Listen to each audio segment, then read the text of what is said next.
Hey guys, and welcome back to NG Education YouTube channel. Today's video is part 3 of the Common App series, third in our 4-part video series on how to do Common App from A to Z. And in today's video, we're talking about supplemental essays and the supplements component of the Common App. So if you're applying for America, keep watching and hope you enjoy it.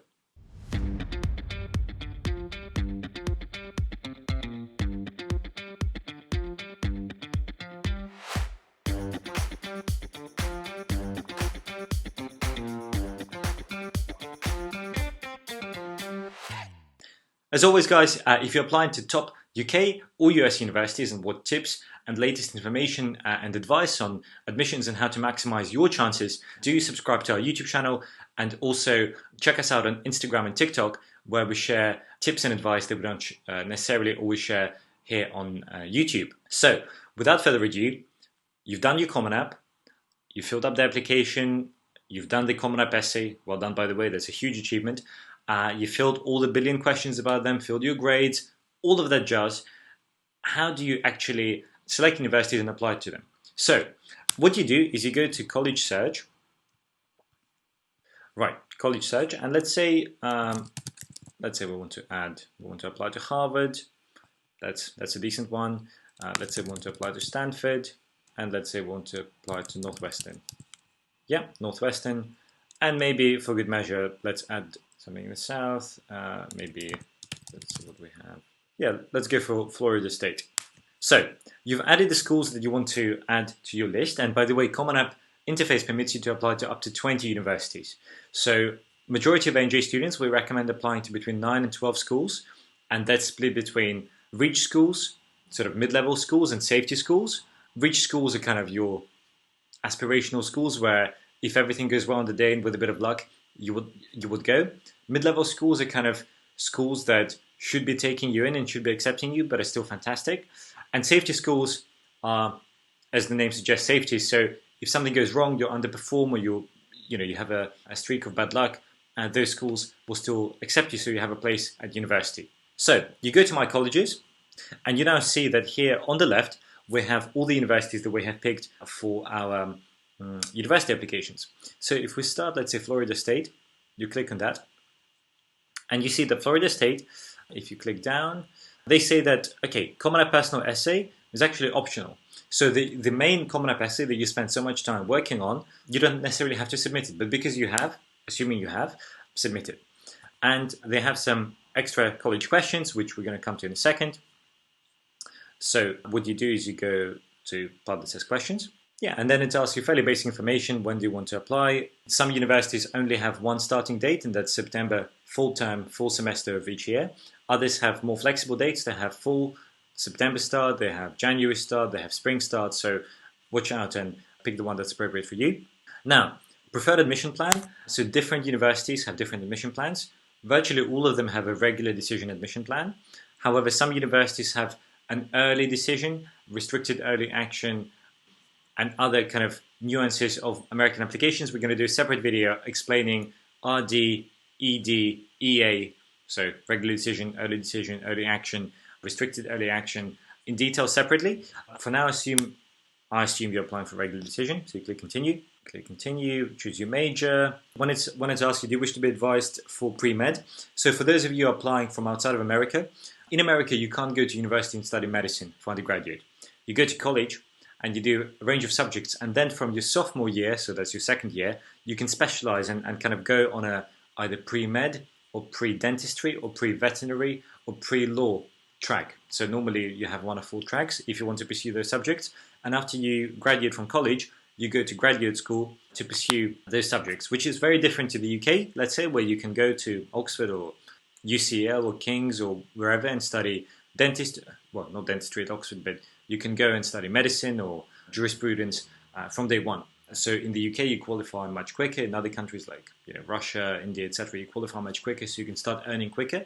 In America, it takes a couple more years because of this requirement. And there's actually been a debate about it. And when Neil Gorsuch, who is the Supreme Court Justice nominated for Supreme Court, I think earlier in President Trump's term, he has a degree from University College Oxford. I believe he was a Rhodes Scholar there.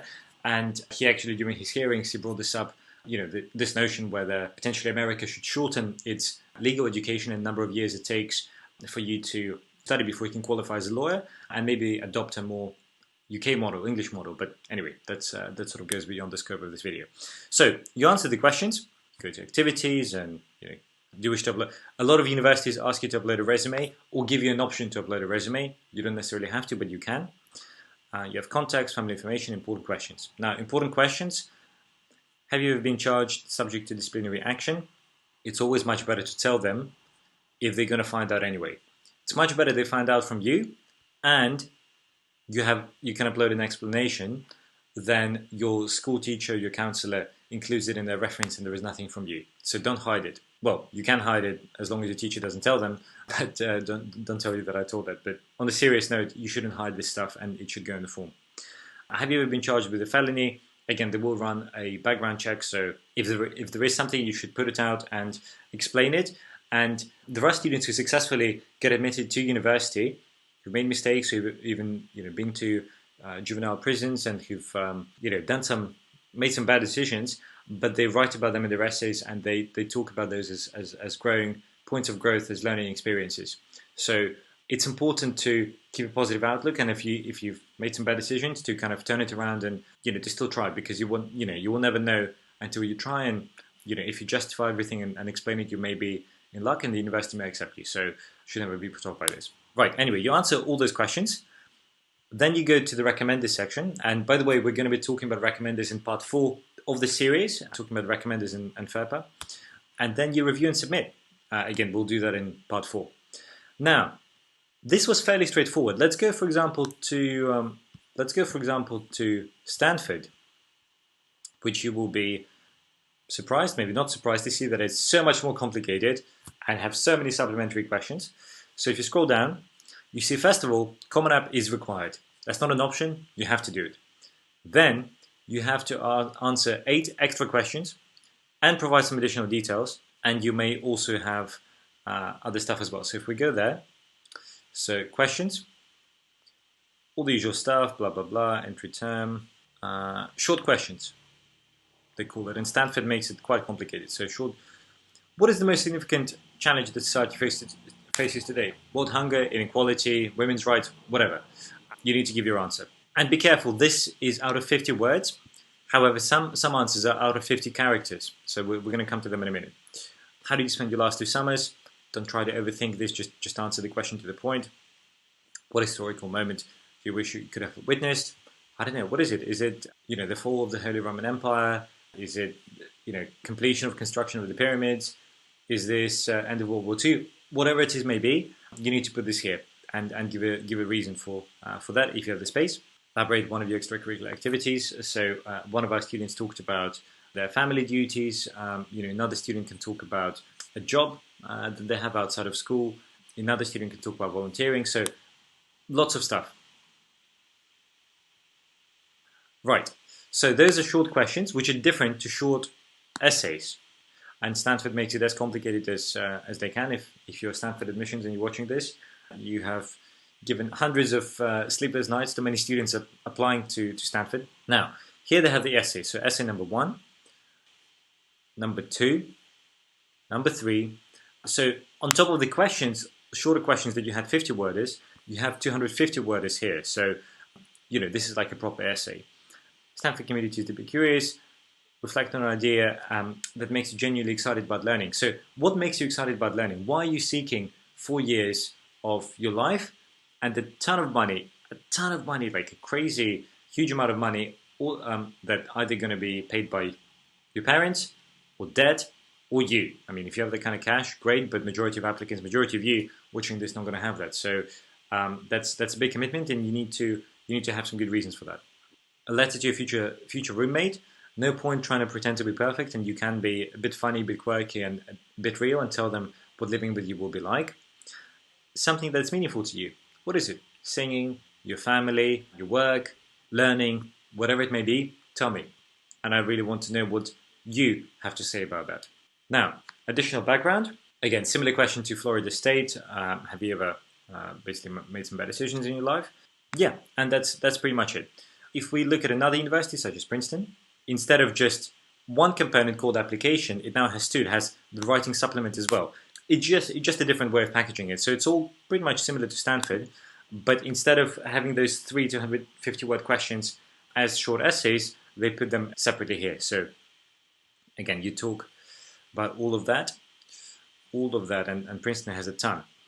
Now, if you're applying to Princeton, you should know that Princeton has an extra requirement that few other schools have, and that is a graded paper. So an essay homework that you've done at school that you need to submit as a PDF here.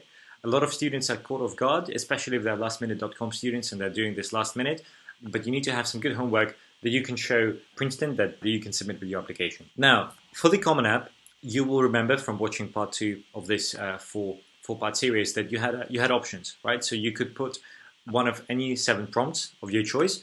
For the supplement, predominantly you don't have any choice. With some exceptions, you're answering questions that have been asked by the university, so you don't really have much flexibility there, and you kind of just need to go with what they go with the flow, go with what they set you. Some universities give you some options, but majority just set you the question and it's compulsory. And if you don't answer it, then your application will be incomplete. So bear that in mind. Yeah, and then once it's all done, you should have 5 green ticks and you send it off. So guys, hope this was useful. Remember to watch back parts 2 and parts 1 that are already published. And stay tuned for part 4 that's coming up, where I will talk about your recommenders, your school counselor, 2 teachers, how to pick them, what to do, how to add them, and then show you how we can go from start to finish to submit the application. So stay tuned. Hope you enjoyed this. Don't forget to subscribe to this YouTube channel. Check us out on Instagram and TikTok. And stay tuned. Take care.